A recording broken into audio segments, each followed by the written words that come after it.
One thought comes to mind, I'd love to hear you comment on this, is that if Vermont, say, would follow a Swedish model and would then possibly declare Sweden as sort of a sister state, how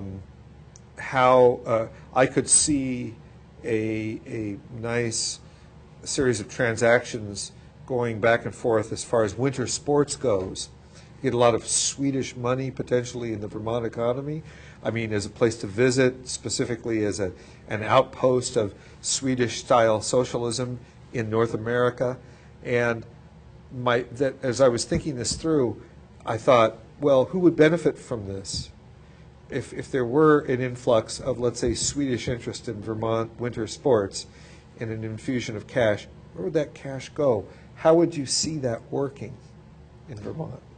Well, some of the cash would go, of course, to the ski areas and the owners of the ski areas.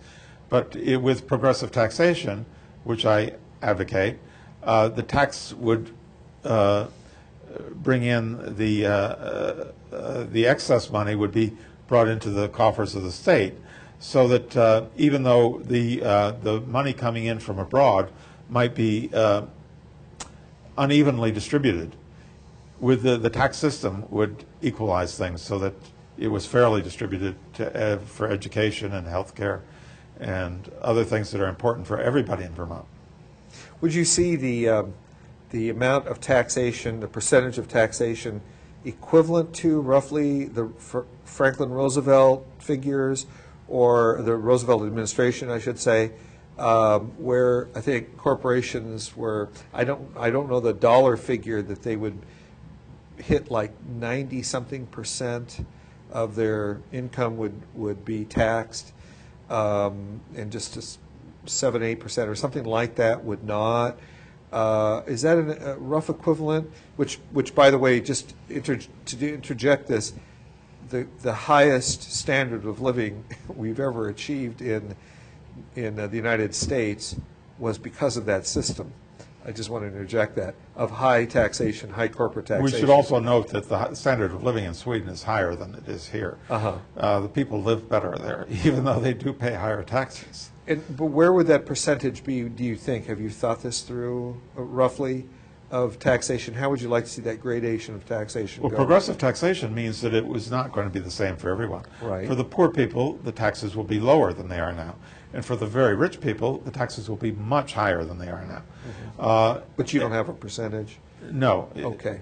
And the corporations. Now, the percentage is not important, because what you pay now people pay for things like health insurance now, and they pay for education. It is an enormous fee for people studying at UVM. If you want to send a child to UVM, it's $20,000 or $30,000 a year.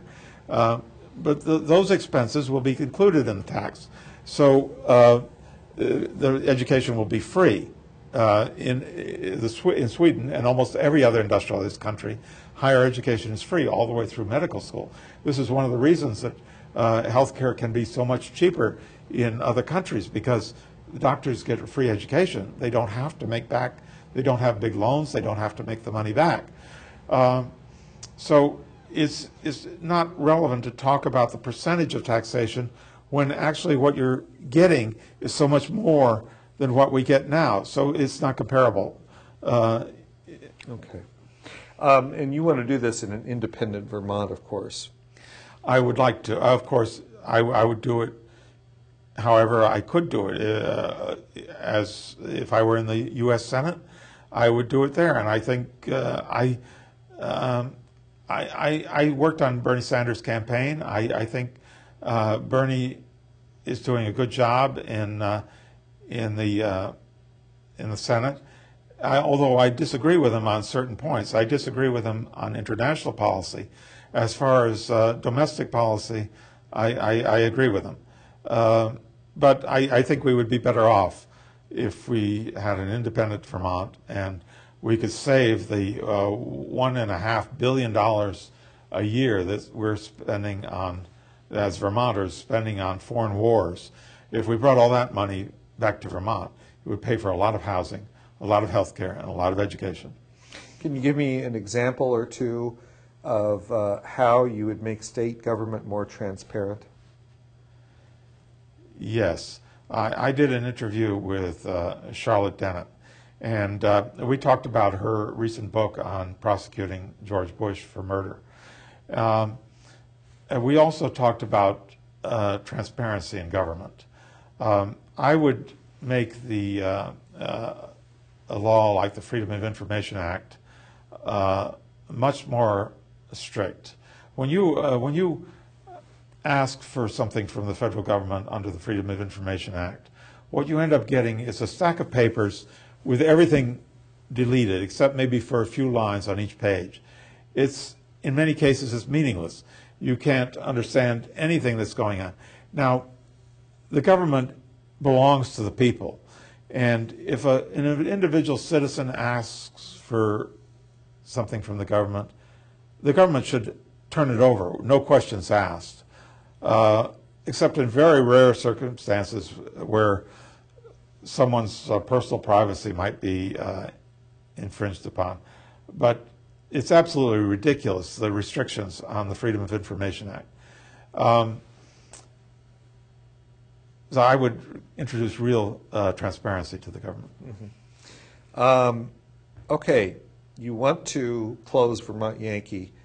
It's hard for me to imagine anybody who really wants to see that thing staying open who doesn't have a knowledge of how leaky the thing is and dangerous. So what's the new energy mix do you foresee once Vermont Yankee is closed, hopefully? The energy mix that I would use would eliminate, ultimately it would eliminate oil, it would eliminate nuclear, and it would eliminate coal.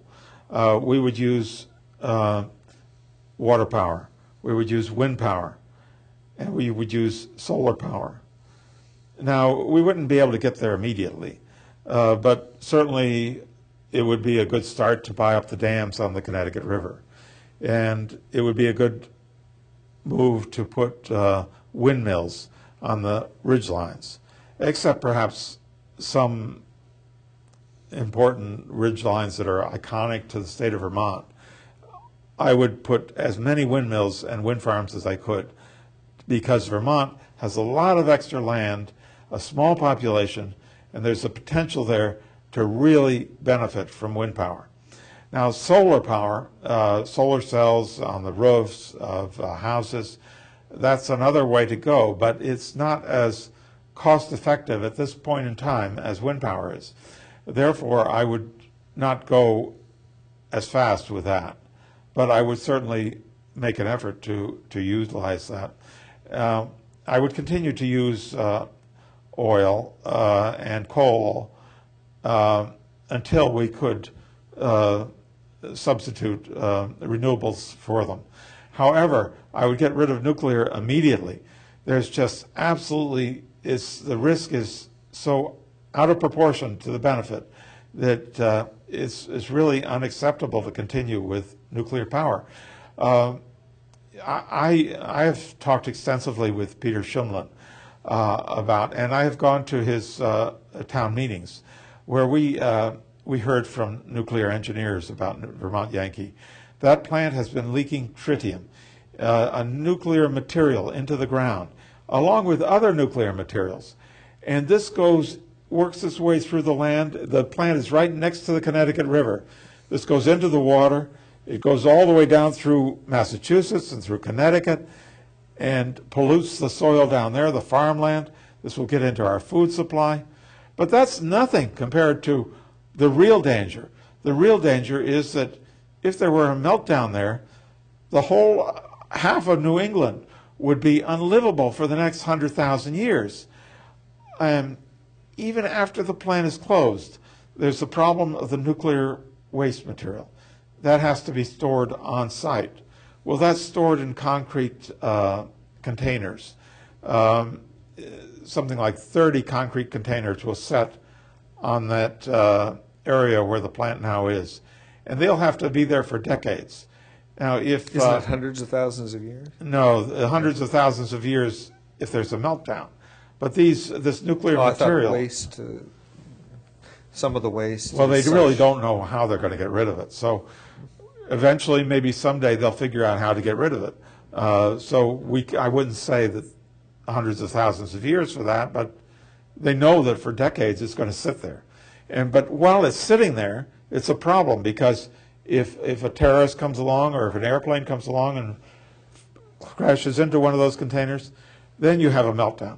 And then that means that for the next 100,000 years, the land all the way far down to Springfield, Massachusetts, off into New Hampshire, up maybe to Killington or Rutland, will be unlivable for the next 100,000 years. And what about the people that are living there now? They'll all end up with cancer. That is just an unacceptable risk, I think. And we have to shut down the nuclear facilities as soon as possible.